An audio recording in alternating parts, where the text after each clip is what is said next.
Hi, I'm Hal Varian. I'm the chief economist here at Google. Google uses an auction system to rank the ads that appear in the search results page and to determine the cost for each ad click. In this talk, I'll take you through a general overview of how the ad auction works. First and foremost, Google users want ads they see to be relevant. They don't want to be bothered with ads that aren't closely related to what they're searching for. And advertisers want to show relevant ads so users will actually click on them.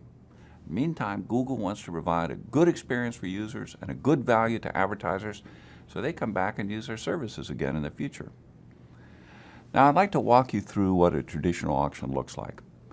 Say we have 4 advertisers competing for space on the search results page, and each has indicated a different amount they're willing to pay for a user to click their ad and visit their website.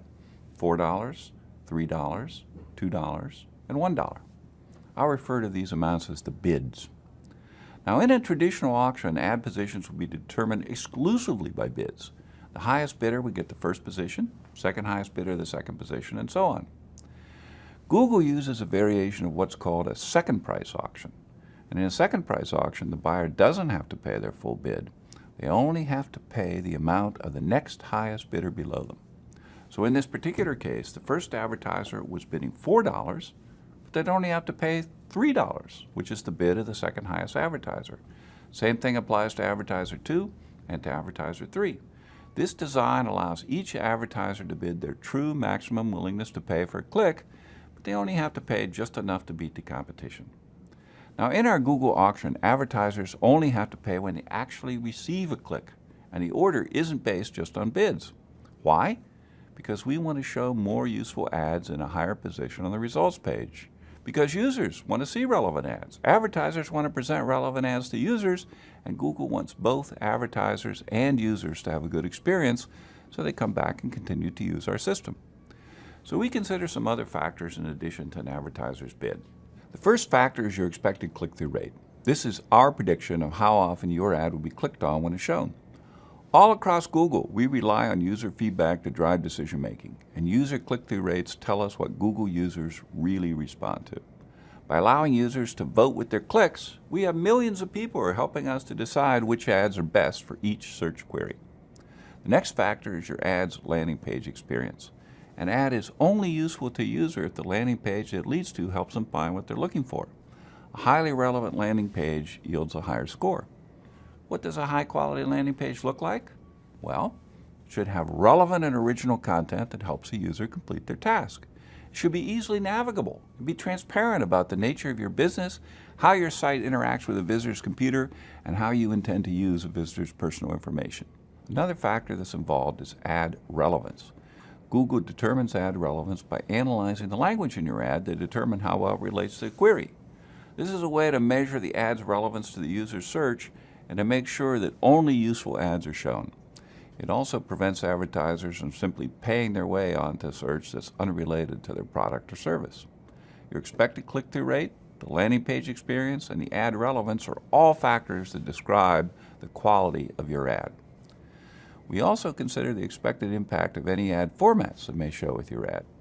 Ad formats are enhancements to search ads that more prominently show users information about your business, things like a phone number, or site links, or your website's domain in the ad headline. Advertisements with these formats give users more information and more reason to click on an ad. So Google combines your bid with multiple quality factors, the click-through rate, the landing page, the ad relevancy, as well as the expected impact of ad formats to calculate a score for your ad called ad rank. Let's go back to our 4 sample ad buyers and see how their ad rank compares. Here are 4 advertisers. They're bidding $4, $3, $2, and $1. Their ads had different quality: low, high, high, and medium. They also implied different formats with varying impact. First ad doesn't have any formats enabled, so it has no expected format impact. The second ad is only eligible for one format and has a low expected format impact. And the third is eligible for several extensions and garners a high expected impact, and for the last ad is medium. So in this example, the first ad has an ad rank of 5. Next ad has an ad rank of 15. Third has an ad rank of 20, and the last ad has an ad rank of 8. It's this ad rank score that determines ad position on the results page. And in addition, only ads with sufficiently high rank appear at all. So with this ad, with an ad rank of 20, it gets first position, even though it has a lower bid. Why? Because of its quality and formats. The second highest ad rank is 15, so that ad gets position 2. And the third highest ad is 8, and it lands in position 3. The advertiser up here, who's bidding $4, has such a low quality and format impact that it doesn't get a position on the page at all, despite having the highest bid. So now we know how the ads are ranked, but how much do you actually pay for a click? Well, you pay the minimum amount that's necessary to maintain your position and any formats that are shown with your ad. So let's get back to our ad rank table and talk about the advertiser in position 1. He's competing with the advertiser in position 2. So the amount he has to pay is going to be just enough to beat the ad rank of the advertiser in position 2. For example, although he bid $2, he could have bid as low as, say, $1.73, and he would still have outranked the advertiser immediately below him. So that's what he'll pay for a click, $1.73. Similarly, the amount that advertiser in position 2 has to pay is the minimum needed to beat the ad rank of the advertiser in position 3, and so on down the page. So in this example, the top-ranked advertiser winds up paying less than what he was actually willing to pay for a click. And it's the same for the other advertisers as well. All right, let's talk about how advertisers can influence their cost per click and ranking in the auction. By improving your quality or adding ad formats, you can potentially improve your ad position. You could also end up paying a lower cost per click. So let's take a look at the advertiser in position 2. Suppose she improves her ad landing page. Now her ad rank goes up to 18. Her position here doesn't change, but what happens to how much she pays per click? Before, even though she bid $3, she only needed to bid, say, $2.68 to beat the ad rank of the advertiser immediately below her. So that's what she paid, $2.68. But now that she's improved the quality of her ad, assuming everything else stays the same, she could have bid as low as, say, $2.42 to beat the advertiser below her. So her cost per click goes down to $2.42. Why? Because the price an advertiser pays is partially based on her ad quality.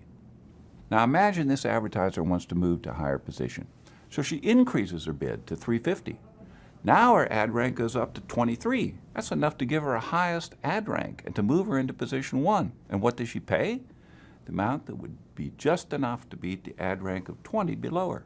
Assuming everything else stays the same, that might be, say, $3.38 in this particular case. So to wrap up, why do we handle ad ranking and pricing this way? Like I said at the beginning, it all goes back to the ecosystem Google, our users, and our advertisers all live in. When users see better ads, they're happier, and they're more likely to actually click on those ads, and that makes advertisers happier, which makes Google happy, because with happy users and happy advertisers, we get more people using our system. If you have more questions or want more information, please visit adwords.google.com/support. And thanks for your attention.